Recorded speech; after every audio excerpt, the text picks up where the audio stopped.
Bismillah. Hai, Assalamualaikum. Halo teman-teman, selamat datang di channel aku. Ini dia.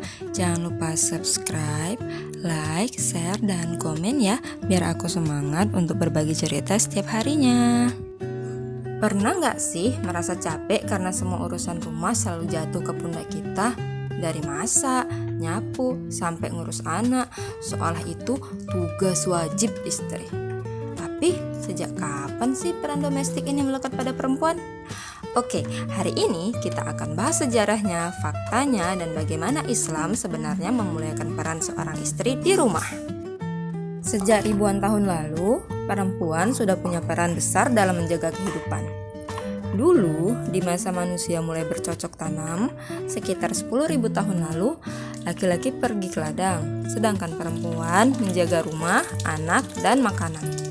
Itulah awal mula peran domestik.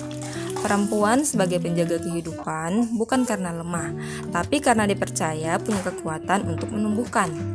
Namun, seiring berjalannya waktu, budaya patriarki membentuk pandangan baru bahwa perempuan tempatnya di rumah dan laki-laki sebagai pencari nafkah di luar.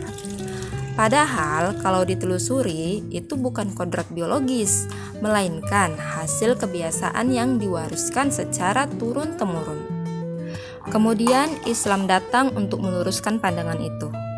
Nah, ketika Islam hadir, posisi perempuan diangkat dan dimuliakan.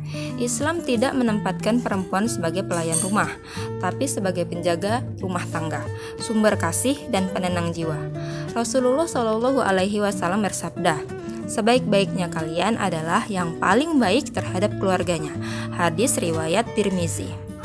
Kalimat itu bukan hanya pesan untuk suami, tapi juga pengakuan bahwa keluarga adalah tempat kemuliaan dan perempuan yang menjaganya sedang menjalani ibadah yang sangat besar.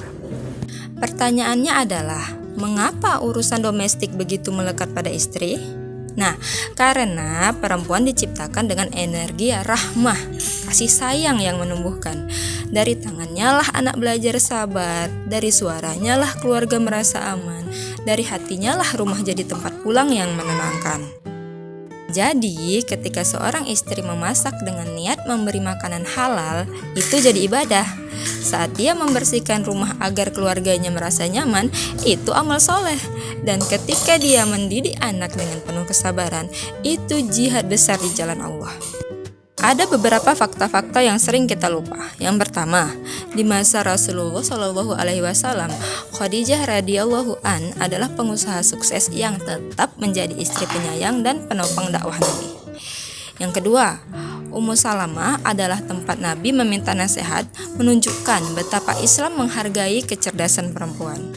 Yang ketiga, konsep ibu 3 kali lebih tinggi dari ayah dalam Islam menunjukkan betapa agungnya peran perempuan di rumah.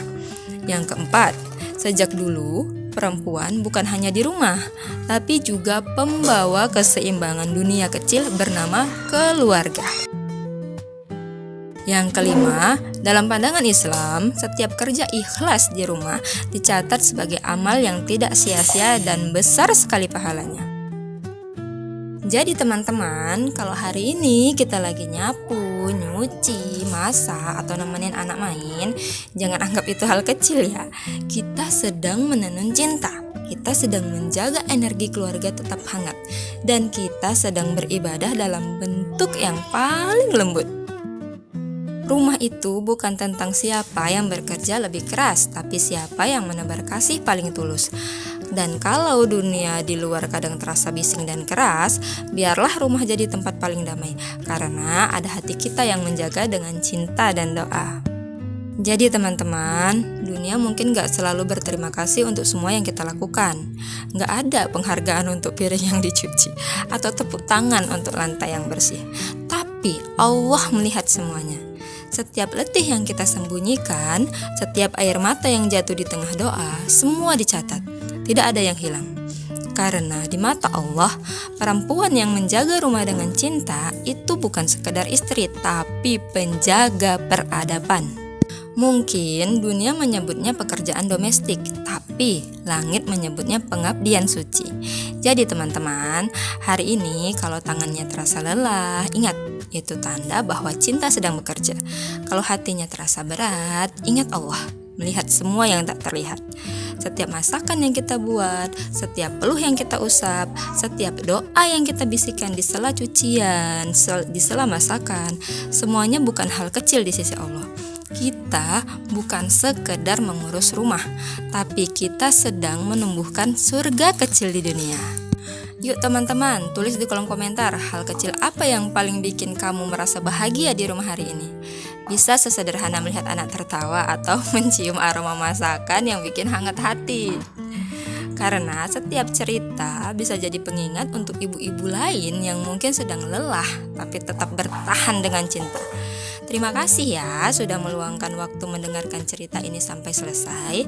Terima kasih karena masih berusaha meski kadang dunia terasa berat. Terima kasih juga karena sudah menjadi rumah bagi orang-orang yang kamu cintai. Semoga setiap langkah, setiap lelah, dan setiap doa yang kamu titipkan lewat pekerjaan sederhana, Allah balas dengan ketenangan dan kebahagiaan yang tak terduga. Karena surga mungkin dimulai dari tangan-tangan lembut yang menjaga rumah dengan cinta. Sampai jumpa di video selanjutnya. Wassalamualaikum.